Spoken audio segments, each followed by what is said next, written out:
Hello, hello, my darling gossip lovers, holders of the Golden Trophy in the Premium Gossip Group. Yes, I'm talking to you who don't miss a single comma when it comes to international scandals and have that sharp nose for dissecting drama in record time in your WhatsApp group, sharing applause gifs and stickers of Queen Elizabeth rolling her eyes. Get your screenshots ready because the moment has arrived to acquire new royal references to shine in your office coffee break debates. Turbocharge your repertoire of fresh memes to slay on Instagram. And who knows, even pick up some secret royal etiquette tips like how not to cause a scene at afternoon tea. Even when the topic is blue-blooded drama, trending weddings and tears streaming down with Victorian soundtrack in the background. Because Gossip Boy doesn't play around, what I bring you today isn't a simple gossip summary, but a meticulously scripted super production, worthy of an Emmy, the kind that would make Bridgerton's writer jealous and have the BBC asking for copyright. Prepare yourselves for an epic series experience divided into many acts, each seasoned with its own dramatic soundtrack, intense montages, flashbacks that would make any professional fan fiction writer envious, and, of course, generous pinches of sarcasm, Hollywood glamour, and moments of secondhand embarrassment. Just be careful not to drool on your popcorn, because today's story promises to make even royal corgis faint with curiosity. Come with me because the saga I've prepared will give you ammunition for several rounds of Did I Tell You? And transform even the most blasé circles into an attentive audience. Adjust your crown and let's samba on this royal drama runway. First act. The Sunday that turned into a ball in the group. Chat imagine, astute reader, the calm of your Sunday. That pair of vibrant polka dot socks that no one around you would ever allow you to wear outside, but in the private kingdom of your home, become a luxury item. You've already found the perfect position on that trusty soft couch. Pillow precisely arranged to support your arm. Blanket pulled up to your waist, ready to declare a home holiday. Beside you, a bowl of popcorn, not store-bought, not microwaved, but grandma's recipe seasoned with butter, salt, and a pinch of family secrets that, honestly, could resurrect even the Queen Mother with a single bite. The atmosphere is peaceful, Netflix has already inserted your name on the screen, and threatens, with a needy air, that classic question. Are you still watching? Oh, of course you are, darling. But little do you know that far from any suspicion, fate is ready to shake your domestic universe and transform that ordinary weekend into an authentic international gossip session worthy of the annals of world scandal history. It's then, at the exact moment when you think about napping or pressing play on that silly reality show, that the serenity is broken by a digital tremor. Phones vibrate simultaneously across the British Isles, cross oceans, traverse time zones, and pop up in WhatsApp groups across Brazil, in aunt groups, meme groups, and ex-schoolmate groups. The global climate heats up. But attention, it's not a notification about an improvised lunch at your aunt's that will yield leftovers, nor a reminder from your banking app about that forgotten subscription. What explodes on the screens of the lucky ones is an announcement of maximum importance. A genuine royal alert. I could say it's breaking news, could mention the Globo TV special bulletin, but it goes deeper. Yes, my loves, at that moment the Queen's Guard can continue standing still with furry hat and serious face at the palace door, because the true revolution comes hot, boiling in 5G, and answers to the name of Harry. Him himself, His not-so-conventional highness, the most controversial and red-headed ex-prince the United Kingdom has ever exported, decided it wasn't enough to witness historical revolutions. He wanted to start one. Harry pressed that day the red button of family discord, spread gunpowder through Windsor's corridors, and detonated gossip so explosive that not even Lady Whistledown, that muse of London's word of mouth, would have dared spread with such fervor, style, and, why not, venomous irony. The world stopped. Taylor Swift remained in absolute silence, avoiding even posting a photo of her cat. Shonda Rhimes took collective vacation and abandoned her family scandal script. Newspapers, tabloids, celebrity profiles, and Twitter groups went into a frenzy. Who will feed the population with the plots of this soap opera? Who will present the chapters, use accurate metaphors, links to unusual memes, and gifs of the indignant queen? There's only one. Me, Gossip Boy, who came with silver cape, custom-crafted microphone, and a well-trained eye to slide, without spilling a crumb of your gourmet popcorn, over every spicy detail of this case that would make even the BBC consider buying broadcast rights. Because this, my dears, will be the most watched, debated, and TikToked episode in the recent history of the British Crown. Taylor Swift silent? Shonda Rhimes on vacation? Who will narrate this soap opera? Only me, Gossip Boy, with silver microphone. Second act, The Great Royal Tumble. Prepare your psyche and your refreshments, because the Hampshire's fail of the year has arrived. Prince Harry stumbled, rolled, fell with zero elegance on the red carpet of justice, lost badly in the judicial race against the palace forces. His backstage speeches, dramatic appeals, and nostalgic filters didn't help. He received a no so resounding that passers-by heard the echo of "Sorry, Your Highness" in the ballroom. There are monarch busts side-eyeing, tin soldiers losing their pose, Tower of London ravens trying to migrate just to avoid hearing more complaints. And Harry? He goes on TV, radio, streaming, soccer group chats, LinkedIn, if you can believe it, and drops royal drama pearls. Take note. It's all my family's fault. Voice of classy tantrum protagonist in a Mexican soap opera. Oh, nobody understands what I'm going through. No one sees my pain.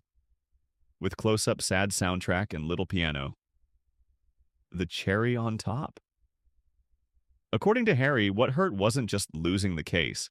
It was not having Daddy Charles releasing that Platinum Experience security pass, with guided tour, wristband, and royal hug kit included. Dad, my pores are vulnerable. Release the royal army for me, cries the ginger prince who thinks VIP protection is like getting large fries in the fast food combo. Meanwhile, the real world hustles for pharmacy coupons, sushi discounts, app cashbacks, but Harry wants the lifetime bonus of Marvel-level protection, without missions or dragons to defeat. Fantasy Kingdom, Windsor version. Third act, The International Tourist Prince. While common folk twist and turn with strategic dodges to avoid that last-minute mother-in-law visit, and perform acrobatics at family barbecues just to escape the dreaded relative who tells the same dessert joke every year, Harry, our protagonist of the strayed royalty, doesn't just flee, he practically launches a Where's Royal Wally reality show. But, unlike Wally, he doesn't leave clues on London's red carpets. The guy runs, makes layovers, checks baggage, and barely leaves the scent of black tea in his wake. Colombia? He went, and they say he switched tea for Colombian coffee without blinking. Ukraine?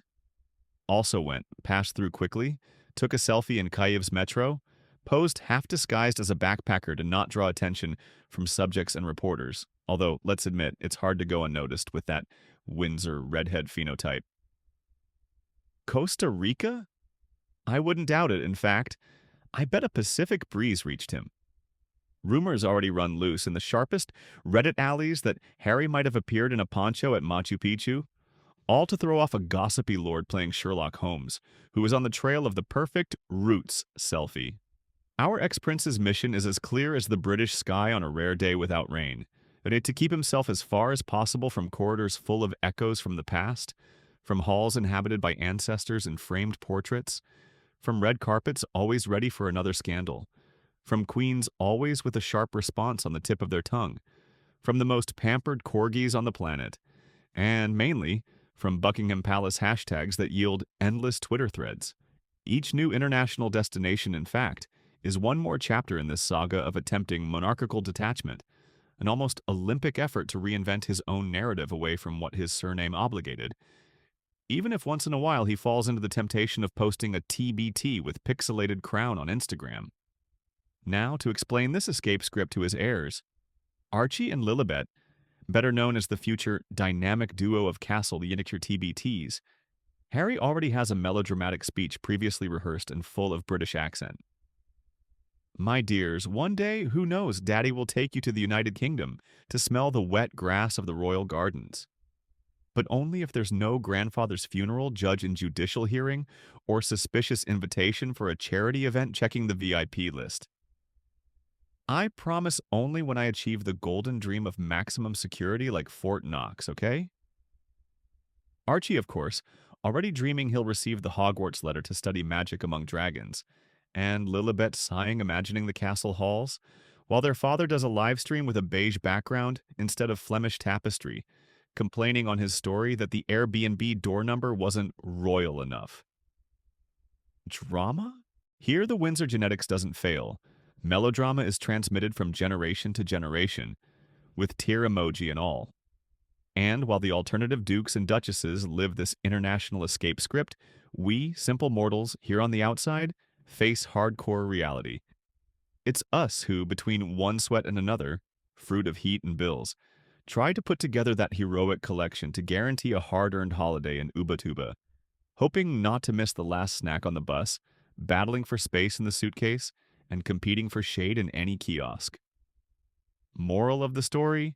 Royalty may try to escape, but the universal drama of vacations and bills never fails. Fourth act, the post-palace career. Harry left abandoned crown, waved to the golden uniforms, returned the corgi keys, left engraved silver teacup for the next ones, and crossed the Atlantic straight into the digital era.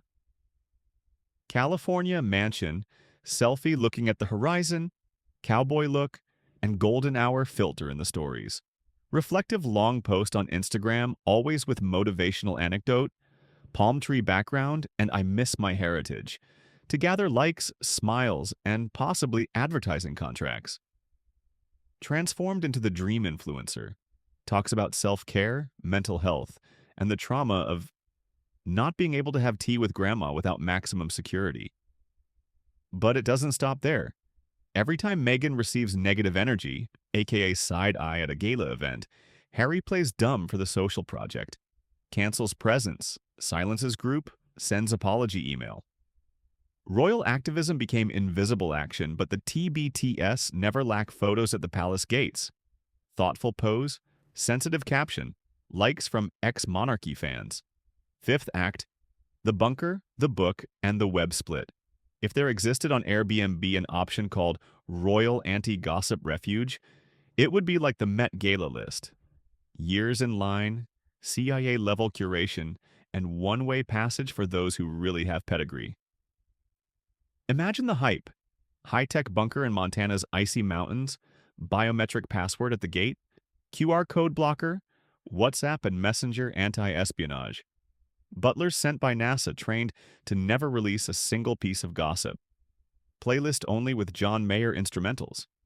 No British soundtrack for trauma reasons. But for now, the peace stronghold of royalty remained just wishful thinking. In the real world, what was left was launching that explosive book that caught fire on the planet's shelves, became forbidden reading at Palm Beach condominium teas. Current rumor, bookstore owner who recommends loses their spot at the Hamptons, and is now encrypted in Windsor WhatsApp groups, straight to the automatic trash with standard response from the Majesties. Message not delivered. To turbocharge the international drama, Harry, the ex-prince converted into Californian celebrity, decided to globalize crowdfunding. Help a former royal make a tax-deductible donation to keep my life drama-proof in the USA. Bold proposal, with promise of live thanks and therapeutic livestream, Montecito postcard, and possible honorable mention in the inaugural episode of the podcast, Spill the Royal Tea with Harry. They say out there that it's already entered the list of foreign bills. Real estate tax, property insurance, Netflix subscription, and now. Royal contribution, monthly bill in favor of the fugitive royalty, direct in the American investor's preferred app. Poor Queen Elizabeth, visionary who from the other side probably requested plus-size help just to follow the unfolding of this genealogical teledrama, now financed by streaming and supported by the hashtag Yasha Pray for Harry. Sixth act, royal mystery and global hints. Here begins the mystery. Harry, with his American keep it cool, never reveals who really is the supreme paladin of royal mess. To this day, no one knows if the villain is Will, always in a suit, but with that look of someone who secretly has a premium anxiety medication subscription. Or if it's Charles, now renamed King Charles III, the tired lion trying to hold the throne Broadway style. Or if everything is the fault of the English nanny with a diet of cookies and sarcasm, true dark Mary Poppins who mixes storm and meme. And the suspense continues between podcasts, documentaries, solidarity brunches in Los Angeles, and even TikTok dances that Harry rehearses with Meghan. Who knows in which turn the great revelation happens? Internet, prepare the memes and reaction videos. Meanwhile, Harry sends indirect messages with mastery worthy of a Saturday Night Live writer, stand-up, biography, TED Talk, special participation in ex-celebrity reality shows. Truly unprecedented would only be the public apology, perhaps in a challenge sponsored by the Crown itself. Global transmission, guaranteed right of reply. On the throne, Charles makes stories smiling, waves to the crowd, and dispatches family drama for delivery with direct on Instagram. Try there, son. Since Brexit, the budget has fallen 3 times. Figure it out. Royal Family, 2025 version, only with simultaneous subtitles, trending topic, and organized fan base on American Twitter. 7th Act, the apotheosis of royal gossip. And here I say goodbye, signing with pride and cappuccino in hand, Gossip Boy reporting straight from New York, cleaning caramelized popcorn from the keyboard, admiring this opera worthy of the Ego Olympics. Reality or legend, intrigue or legacy, nobody knows where the drama ends and self-help begins. Harry, embrace your fate, call your dad, transfer some Venmo for grandma, and sip your special royal tea. Because while you cry on Oprah, all of America just wants to know, who's got the next royal hot potato for tea time? Here's that final message. Don't blink. If any Windsor, Charles, or new heir rehearses viral dance, crossed emoji, or shade in the private Telegram group, you can bet. Gossip Boy comes running back. Corona-spired, finger ready on the screenshot, meme already ordered, because in the country of celebrities, whoever naps misses the flash.